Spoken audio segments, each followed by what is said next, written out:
Hi guys! Tuturo ko sa inyo kung anong hamba ang malaking benta sa aking Shopee video. Kahit maliliit lang yung views, pero marami namang nag-order.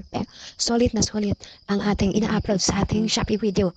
Araw-araw talaga yun guys, na merong nag-order kahit konti, pero hindi nasisero